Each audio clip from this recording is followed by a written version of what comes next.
Thank you for joining us this afternoon. A couple housekeeping items to review before we begin the session. First, bios for our presenters today are in the handout section of your control panel. We encourage you to read about our esteemed panelists. Second, please submit all your questions through the Q&A box in the control panel. We'll be monitoring these questions during the presentation and have saved time to answer them at the end. This session is worth 1 CM, and you can find the CM log information in the handout section as well. Finally, we cannot host this event without support from our sponsors who are listed on today's agenda and speakers' bios. Make sure you take a look at our annual capital and gallery level sponsors for this event. Thank you for your attention, and let's get started. Well, good afternoon, everybody. Welcome to our 20th annual Public Policy Workshop. I'm Whit Blanton. I'm the president-elect for APA Florida, and I'm also the executive director of Forward Pinellas over in Clearwater. And I'm very excited about this Public Policy Workshop.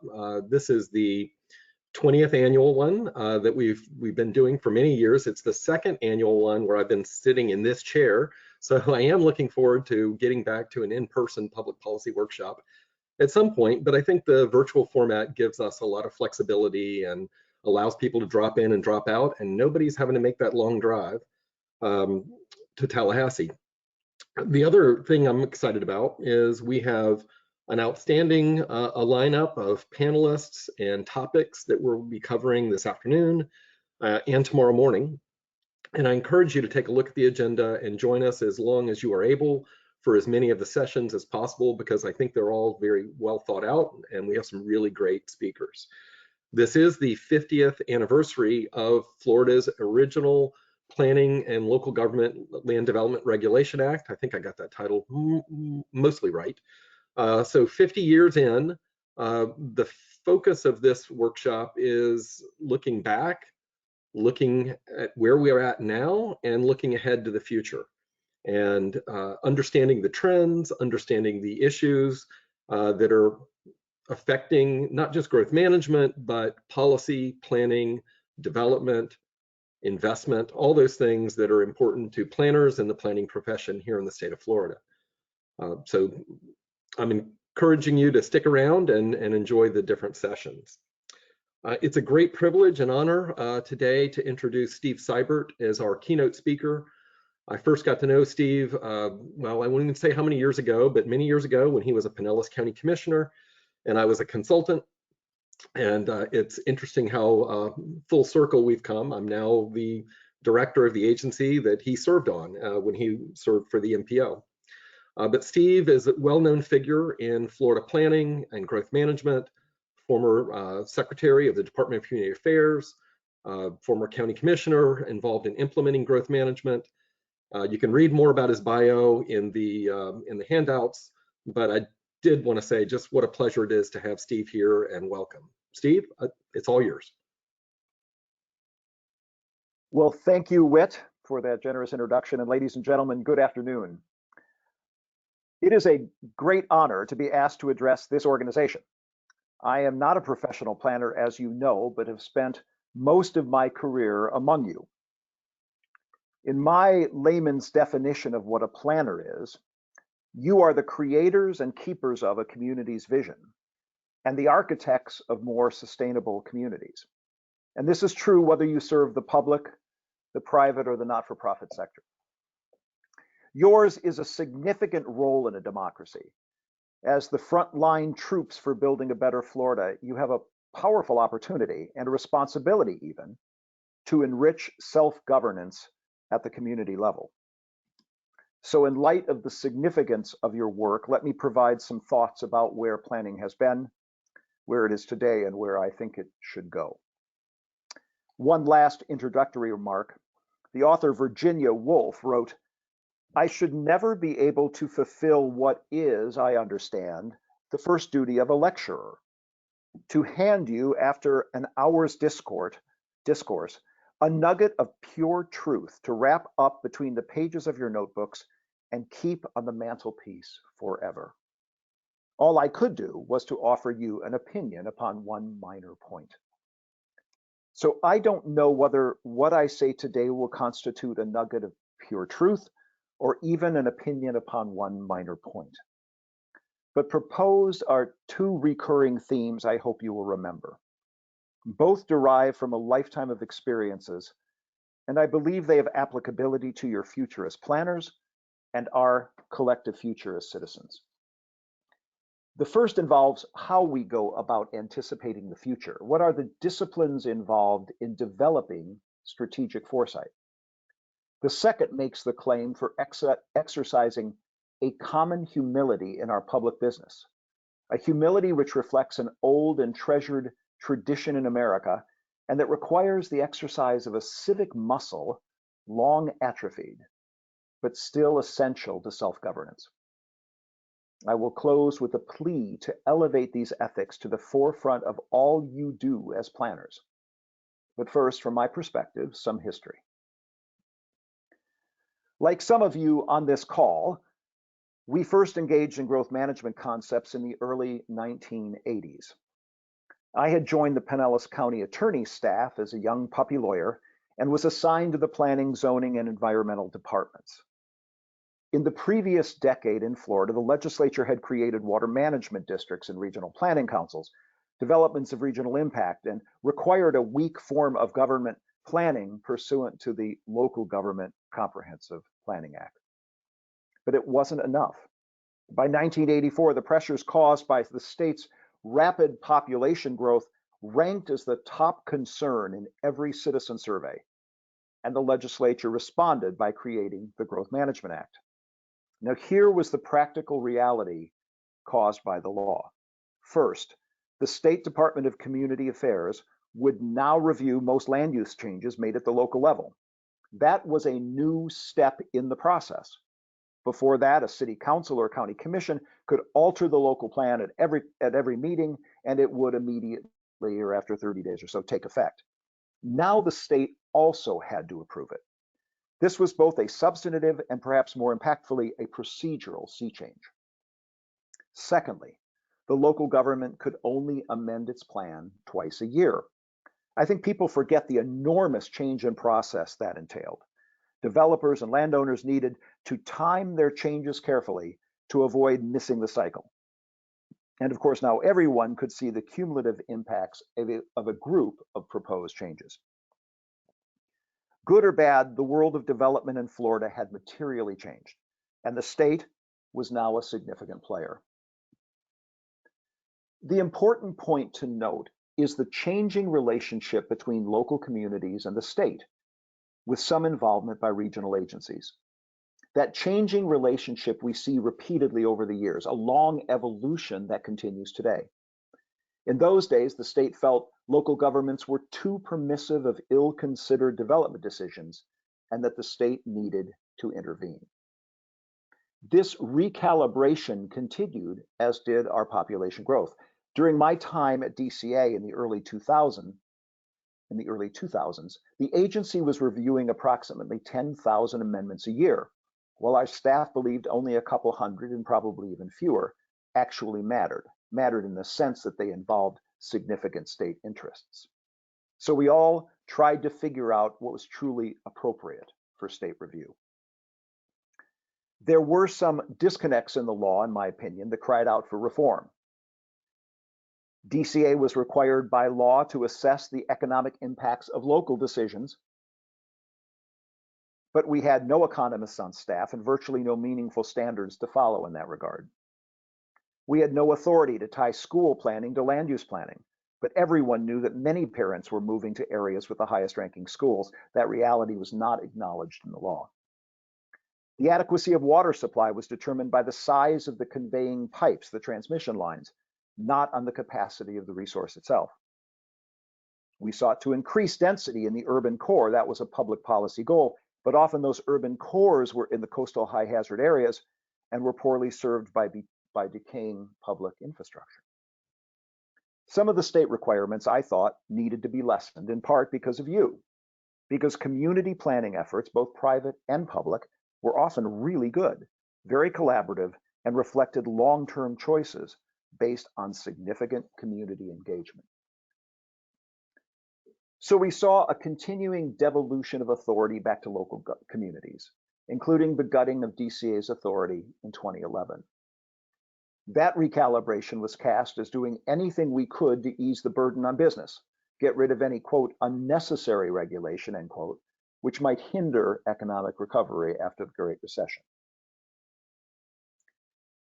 That trend has taken on a new face, a disturbing trend, I believe, where the state increasingly preempts local government authority, overturning a Key West vote to limit cruise ships, prohibiting local restrictions on the location of telecommunication poles, or even prohibiting local urban design requirements. The list goes on and seems to be growing.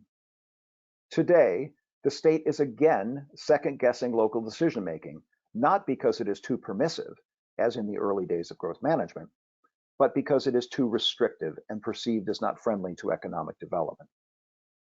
So the growth management dance continues. As a former local government official, I have strong opinions about this trend, but the point is to acknowledge the changing status of the local-state relationship and to understand what that means to the future of our communities. I do think we all need to be better at articulating our approach to governance. What do we as policymakers or planners or advocates or citizens wish to accomplish? What is our vision for our community? And more importantly, who gets to decide it? And perhaps those questions provide a good segue to talk about the future of planning. So what does planning look like in 10 years or 20 years? Or should we look much farther out, as they do with water planning in the Netherlands, by developing a 100-year plan? I don't know. I really don't know, in large part because of the political turmoil surrounding public policy. But I will venture an opinion, an aspiration, if you will, for your consideration. I believe there are two necessary ethics which we all must embrace, and it is appropriate for the planning community to lead the way. The first is a commitment to developing strategic foresight. There is a discipline to envisioning the future. It involves some variation of scenario planning and thoughtful discussions of probable, plausible, and preferred futures. It often requires bravery and a willingness to question your own assumptions. In the mid-1950s, a group of North Carolina's business leaders concluded that the state's economic future could not rely upon its current key industries, tobacco, textiles, and furniture. A more modern economy should be built upon the intellectual capital found in its academic institutions, Duke University in Durham, North Carolina State University in Raleigh, and the University of North Carolina located in Chapel Hill. Draw lines between these cities and a lopsided triangle is formed. Surely companies could be interested or would be interested in locating somewhere in the midst of all this intellectual capacity. The research triangle was born of this foresight. The universities would be magnets to attract research companies and would provide a, quote, wellspring of knowledge and talents for the stimulation and guidance of research by industrial firms, end quote. So how did this model for academic, business, and government collaboration happen? It started with a recognition that the current economic course was unsustainable. How extraordinary to envision an entirely new economic engine for the state with no model to follow and some bold assumptions about the future. A more typical approach, and one we often experience in long-term planning efforts, is to continue to focus on the current products, textiles, tobaccos, and furniture, in North Carolina's case, and how much more efficiently we can continue to do what we are currently doing. There's nothing wrong with that analysis, but it is never enough. If that's all we do, then we are blind to new ideas and new threats, new opportunities, and new markets. Foresight, then, is the art and science of peering into the future and taking action based on what you think you see. But we're so bad at it, the critics sneer, and they're right. We stink at prognostication. No one can tell the future and run from anyone who claims they can. But listen carefully to those, and maybe it is you, who thoughtfully assess current data, who respectfully converse with the affected parties, who scan trends and draw conclusions, perhaps conclusions that no one else is drawing, and who wisely apply all this information to the issues of the day. Sarah Robinson explains what being a futurist means. She said, "I always tell people right up front that futures work isn't about getting correct predictions. It's about making sure that you've taken the time to cover all the knowable bases, that you can imagine what some of the unknowables might be like, and are stepping back far enough and getting a big enough picture to create the most comprehensive plan possible. All battle plans are obsolete upon the moment of first contact with the enemy, but the military still does them because simply going through the exercise itself is the best possible preparation for the chaos that will ensue." To this end, I'm a believer in asking the simple questions. Questions such as, what will our industry or our community or our state look like in 20 years? And what are the key assumptions we're making about that vision? Another way of asking this is, what do you think is predetermined for the next X number of years? Will Florida continue to grow at 1,000 people a day, for example? And what if you're not right? Another question, what are the key uncertainties relating to your plan? Another, how might we accomplish something extraordinary? That's my favorite question when considering what we aspire to. How might we reduce our water consumption to 50 gallons per person per day? How might we effectively teach civics and history to our kids? How might we reduce the number of African American males entering the criminal justice system? How might we build seamless cities, as Mayor Rick Baker asked of his constituents in St. Pete years ago, and so forth. And lastly, what other organization or what other persons are keys to your community's success? We seldom go it alone. There are other players who are essential to our success. And what are their driving forces and their uncertainties and their assumptions? Several years ago, my colleague Tony Carvajal and I visited a small group of professors at the University of Florida's venerable agricultural school. We were gathered to discuss the question, what will agriculture look like in Florida in 30 years? Issues such as game-changing technology and whether that technology should be privately or publicly developed, the local food movement, climate change and sea level rise, immigration policy, federal estate tax policy, raising crops for food or fuel, all of these were discussed.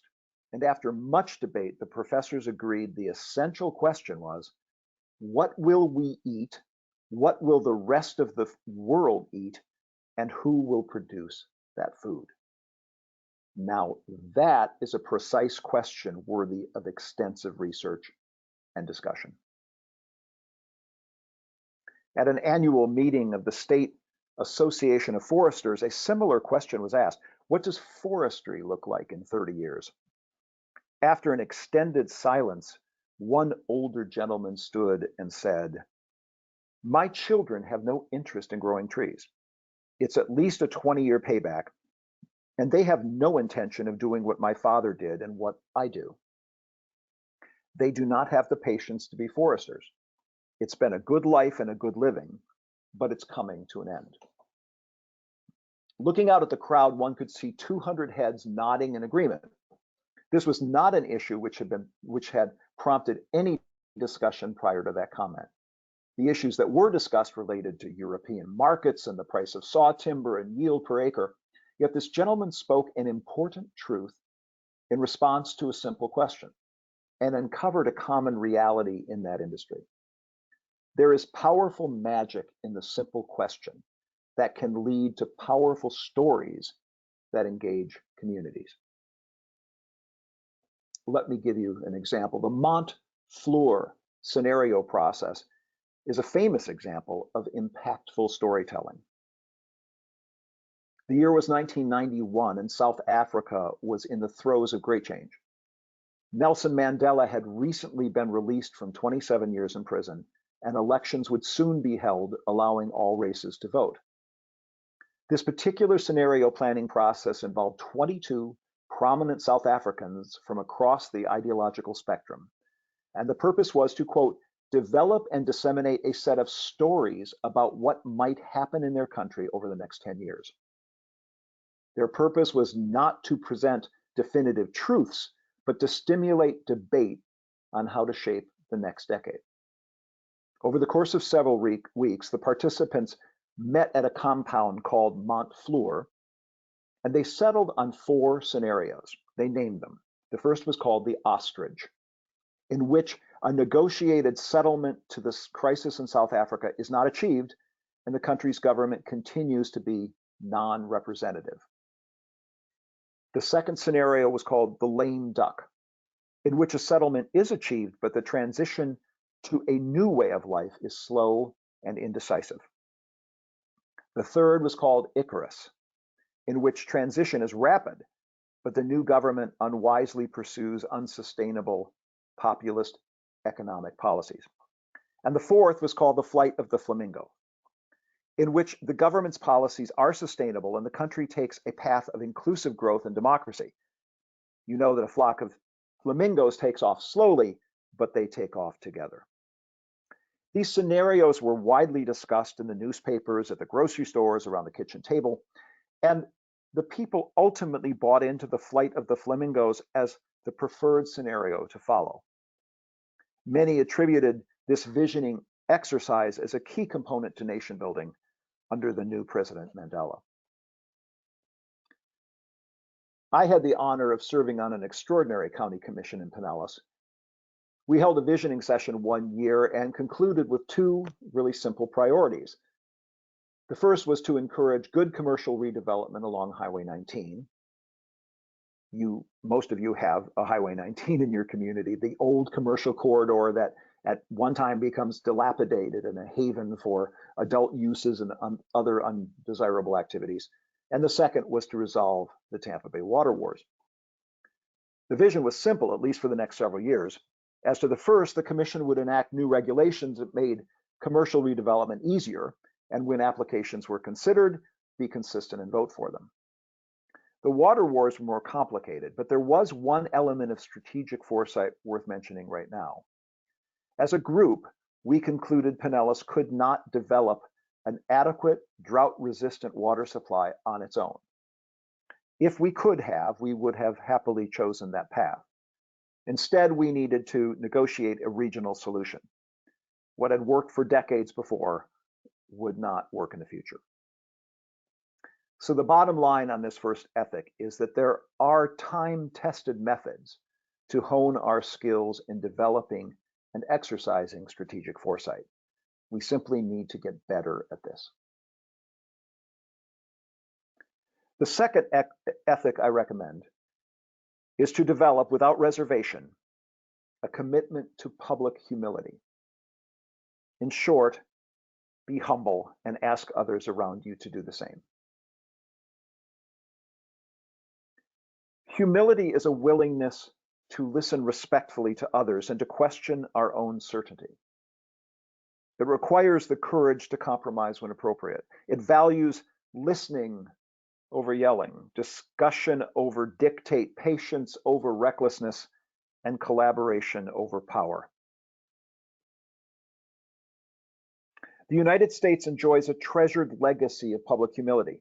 Time and time again, American leaders have recognized that to solve the toughest problems, they needed to reach to the other side and moderate their positions in order to achieve lasting results.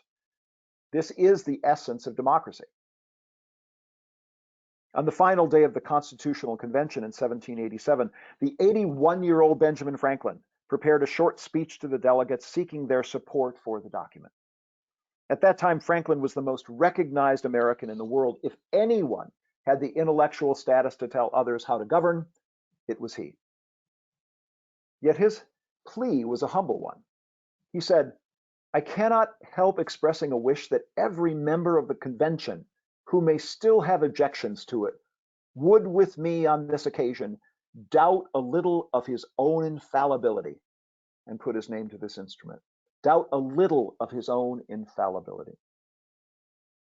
Abraham Lincoln's second inaugural address struck the same accommodating chord.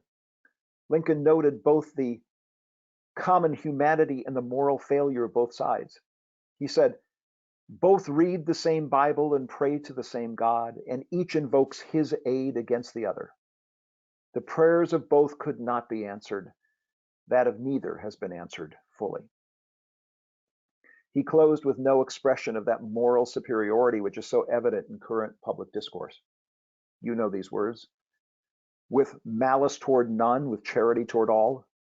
Let us strive on to finish the work we are in, to bind up the nation's wounds, to care for him who shall have borne the battle and for his widow and his orphan. To do all which may achieve and cherish a just and lasting peace among ourselves and with all nations. Lincoln spoke with deep humility and a sacred purpose to unify. Historian John Meacham would approve. In a speech he gave in Tallahassee, Meacham said, "The capacity not to betray anyone's fundamental principles, but to understand that we live in an imperfect and fallen world is a mark of a great leader." Is there any greater example of public humility than that shown by Dr. Martin Luther King Jr.? To fight racism and segregation and inequality by leading a massive non-violent movement, an ethic of turning the other cheek while standing solidly on one's principles. Dr. King said, "We must, in strength and humility, meet hate with love." Humility is the key that opens the door to dialogue, but we have lost dialogue to angry and mostly unproductive debate. We are so certain in our opinions that we do not listen anymore. We rush in to tell our truths about the way things are and must be, not allowing that there might be other truths and possibilities. We talk over each other with not even a gap for courtesy, much less for silence and consideration and that doubting of your own infallibility. As MIT professor William Isaacs quipped, "People do not listen, they reload." So let me make this point again. The most ignored and yet essential quality in public discourse and all we do is humility. And I'm speaking not just of pundits and politicians and podcast hosts. There is too little public humility in most of our discussions. Certainly we have seen citizen anger and intransigence in full force, but I've also observed government staff and corporate leaders and neighbors and letters to the editor writers and myself at times who are all so certain of their perspectives they're not willing to consider another's truth. This is the Achilles heel of the modern planning process. If we cannot talk civilly and authentically with each other, how can we govern ourselves, much less envision a collective future?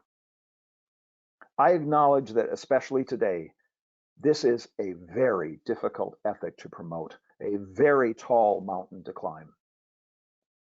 But perhaps the planning community can help us all find the paths to common understanding and therefore to common ground. Now, some of these lessons about foresight and humility were learned, in my experience, during the Tampa Bay water wars, and I respectfully suggest it's a model worth considering. In the 1990s, our region was experiencing a multi-year drought. Population growth had remained robust in the region, but particularly in Pasco and Hillsborough counties. It had leveled off in large part in Pinellas. So not only was water demand increasing, but people were also moving into the rural and ag areas around the well fields. Those well fields had been quite remote in the past. Environmental impacts from drought and pumping were visible. Dried up lakes and wetlands were occurring, and soil subsidence was happening under homes. Elected officials were lobbing verbal bombs at each other in the press, and the press was gleefully covering the debates almost daily. We were all suing each other, mostly with tax dollars, by the way. The legal bills totaled at least $10 million, and not a new drop of water had been created to fix the problem. We had a weak governance structure at the regional water utility, where each local government had the veto power to stop any project. And while we sued each other, and this was really important, not much else was being accomplished. Regional economic development, transportation, emergency management efforts were all in large degree stalled. The response to this crisis was by definition a comprehensive planning process, and it took several years to accomplish. Let me start with this. There was an effort to develop strategic foresight, although we didn't call it that at the time. Much like the leaders in North Carolina recognized, continuing to do the same thing they had always done was not sustainable. Continuing to pump groundwater at a high rate led to environmental damage that was not acceptable. We needed to create new sources of water, and the only way to do that was to reorganize ourselves, create a new governing structure that was veto-proof and had a large enough tax base to afford to build new facilities. In order to envision something new, we needed to rely upon objective data, not just the political pressures to solve the problem. I learned this lesson the hard way early in the process. It was an accepted truth on our side that no desalination plant could ever be permitted by DEP because the outfall to the receiving water body couldn't handle the increased salt. And I reiterated that position regularly in public. A highly respected board member of the Water Management District, a hero of mine, Roy Harrell, disagreed and challenged me to visit the regulators at DEP to confirm my position. So Roy and I took separate planes to Tallahassee to avoid any charge of collusion and sat down with the key DEP permitting staff. I asked the question, the answer to which I was so confident I knew. I said, given its highly salinated discharge, would you permit a desal plant? In this case, it was on the Anclote River. The response, I reviewed some of the preliminary data, and I believe a desal plant could be permitted. Also, please know it certainly will be permitted far sooner than any new well field will. So in one meeting, an important assumption was shaken, and the beginning of a path presented itself. Part of foresight is also bringing others along with you, not just the policymakers, but the citizens as well. I remember making a presentation to a civic group in St. Pete. At the end of my comments, a gentleman stood and said, well, let me get this straight, Commissioner. You're raising my water rates in order to support development in Pasco and Hillsborough counties? That is correct, I answered, and then said nothing else. It was the truth. Each government had to give up something meaningful. We all had to be honest with the people, including the difficult discussion about raising prices. We needed to articulate the proposed solution in a way people understood. We called it common ownership, common rates. We would all sell our facilities to Tampa Bay Water, and we would all pay a common rate. That was our explanation. And $1 billion initiative began. And then, secondly, as a large group, there were examples of a humility ethic. We convene the parties who were in dispute. Sometimes you put aside your pride and your certainty and you invite people into the room who might not agree with you. And you do it with enough time and patience to find long-term solutions. Contrary to our current practices, it seems, compromise and collaboration are not dirty words. They are foundational for a democracy. We need to listen to each other to understand what was pressuring or motivating the others around the table. That allowed doors to be opened. We visited the drought-ravaged wetlands outside our county. We attended each other's council or commission meetings. We formed a working group from the 6 participating local governments, comprised of an elected official, a public utility director, and most importantly, the city or county administrator from each of these 6 governments. We called it the Group of 18. Our lawyers, who had previously been the chief negotiators, were asked to sit a row or 2 back. So we concluded that endless litigation was not the answer. In the end, almost 25 years ago, we sold our individual facilities to Tampa Bay Water and built new ones. We reorganized our governing structure. We gave up power and asked our constituents to pay more. We significantly reduced groundwater pumping, and we stopped suing each other. There was a better answer, and it required not doing what we had always done. One last story. 1 year before the Montfleur scenario process described earlier, another group of South African leaders gathered to envision the future of the country. The facilitator, Peter Senge, led these visioning workshops. Although the apartheid government was still in power, and at that point, Mr. Mandela was still in prison, It was clear the great sweep of history was about to change the country. Senge was asked to help the group prepare for this dramatic social and political change. On the last day of the workshops, all gathered around the television to hear President de Klerk list the previously banned Black organizations that would now be lawful. One of the community organizers, a woman named Anne Luetzbay, realized the path to the end of apartheid and to political empowerment had just been cleared. Friends and family members would soon be released from prison. They also listened to a broadcast of Dr. King's 1964 I Have a Dream speech. It had not been allowed to air in South Africa until that day, and most had not heard it.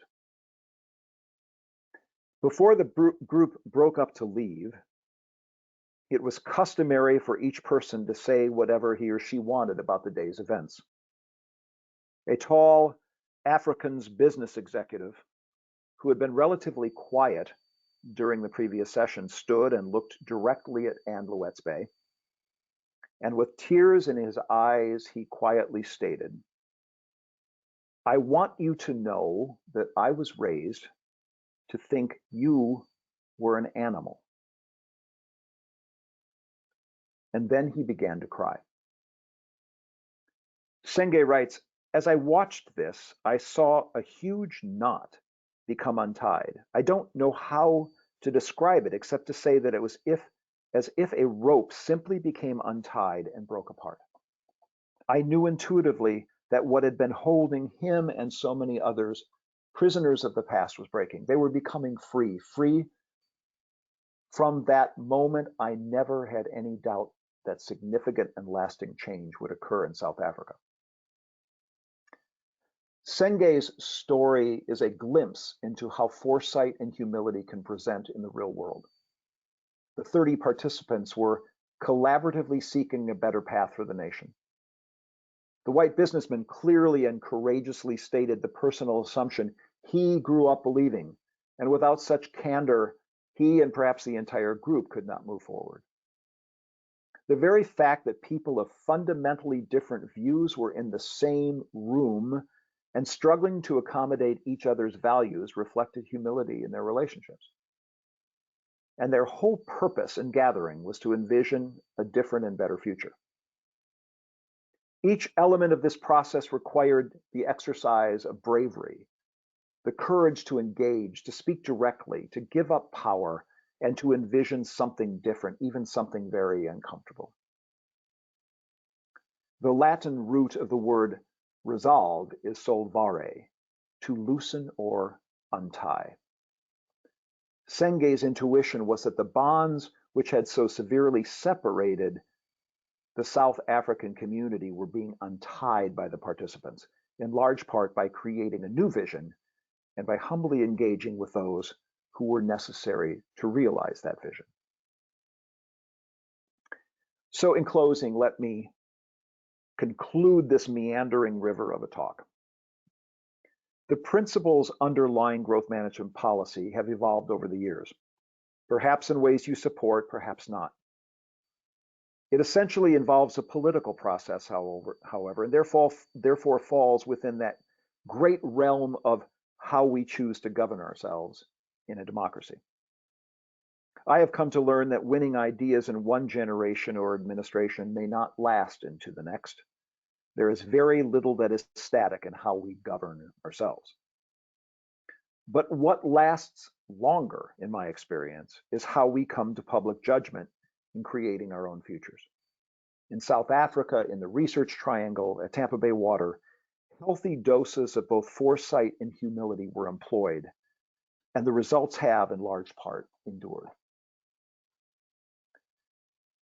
I stated at the beginning that planners were the creators and keepers of the community's vision. In performing that task, you invest your hearts and souls and intellect in the future of democracy.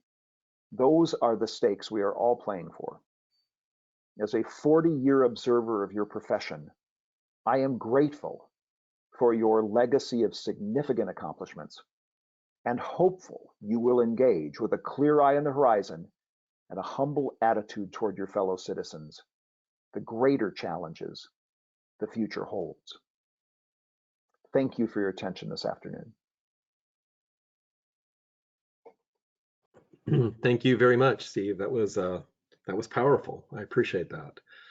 I want to encourage the audience to type in any questions they may have in the chat, and we'll be sure to pass those along to Steve and see if he can answer them. In the meantime, I wanted to maybe pose a couple of questions to you. Your talk focused a lot on that enduring importance of vision and the need for people to come together in that governance structure, whatever it may be, to establish that vision so that it can endure. Do you think that Florida suffers from a vision deficit as a state? Yes.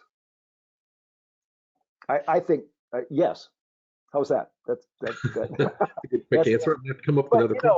But this is hard. This is really, really hard. I mean, we're busy. Planners are busy. The ones I know, every day you're out there trying to do what you have to do. You've got your clients, whether you're in the government or in the private sector or not-for-profit sector, and often it's the busyness that keeps people from stepping back and doing what Sarah Robinson said, trying to get a grasp on what the trends really are, and then taking the time to actually engage with others like citizens with what their thoughts are. It was interesting when Tony and I went to the professors at the University of Florida. We sat down and said, what do you think agriculture looks like in 30 years? And they said, well, that's an interesting question. No one's ever asked us that before. And Whit, I think that's there are lots of ways of going through this, but it seems to me you have to start, and maybe you start by asking a simple question. But yeah, I do. I think sometimes we overcomplicate this planning thing, and we need to start by just talking to people about what their values are and where they think they're going to go and what are the assumptions we're making about the future. Mm-hmm. A real quick story on that. I was involved with an organization called the Century Commission for a Sustainable Florida back in 2008 to 2011, and one of the board members was a school board member. And I remember this. It was in early 2008, and she said, "By the way, I'm looking at our school attendance numbers, and instead of, I can't remember what it was, instead of statewide 50,000 new students, there were 500. I mean, the numbers were dramatic, and we all kind of didn't listen to her. Here she was. She was seeing the impacts of the Great Recession before any of us were seeing them, really, because she was seeing that people weren't moving to Florida, and that the economy was really falling apart, and there was a person who had her finger on some really important trends that we weren't paying attention to. So the answer is, I think there is a true vision deficit in Florida. Around that time of the Century Commission, 2011, the state shifted and reduced state oversight, regional oversight of local government decisions through the comprehensive planning process. So you no longer had that backstop of local decision making at the regional or state level. Do you think that that was a wise choice or not? I don't think it was a wise choice. I think it was too much. In my comments, I tried to make it clear that I thought the Growth Management Act needed reform. I think there were gaping holes, for example, water policy or education policy, where there was a disconnect. So I thought reform was desperately needed, and those that knew me during that time, I think, would agree that we tried to change the attitude of DCA from being a backstop to being the Department of Community Assistance. And at one point, I actually tried to rename the organization that. There was very little, frankly, we were going to add in professional expertise to Orlando or Pinellas or Miami-Dade. You all had more AICP planners than I did, at DCA. We weren't going to help a lot in that regard, but there were places that were experiencing enormous population growth that maybe didn't have that kind of professional staff, where we could have been of more assistance in helping grapple with the big issues. But to subsume DCA into Department of Economic Opportunity or whatever they called it at the time, I don't think was the right approach. I don't think I thought it diminished the importance of comprehensive planning, which is kind of what we're all here about. It's interesting that now we see the legislature kind of moving back and adding more and more, not so much requirements, but preemption, saying that local governments must now do these things. And it feels like it's gone a little full circle. Under the previous era of growth management, that's what the state was doing. And now it's kind of been the legislature doing it, which without the professional expertise and the AICP perspective and things like that. I was really intrigued by your talk about Tampa Bay water. Of course, I'm in the region living with that now, and those decisions made a long time ago.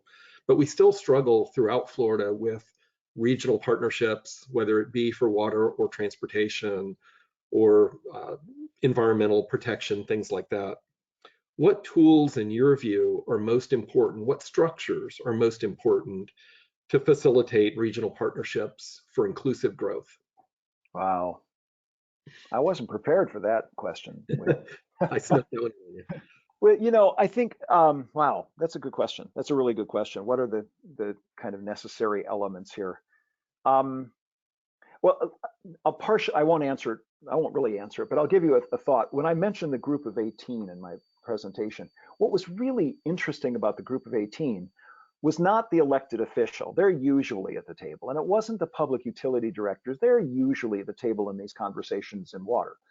What was important was requiring the city or county administrator to be there, because city and county administrators are trained. It's in their blood to solve problems.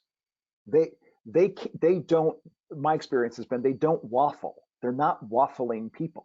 You know, a politician may be, but not the administrator. And so when you had the likes in, these would be people some of you would know, but in Pinellas, Fred Marquis, who was our county administrator, but on the side a 2-star general, or John Gallagher in Pasco County, a very persuasive, prominent, experienced guy. When you put them at the table, we tended to get things done. So maybe one of my arguments would be, when you're thinking about a regional compact, you know, think really hard about who needs to be around the table, because if I don't know if this is true, and I'm a lawyer, but if you really leave it to your lawyers, they don't necessarily help you reach agreement. That's not always what they think they're there to do. And so it was very important for us to put this particular group of people in a room together for a period of years. You know, and I don't know.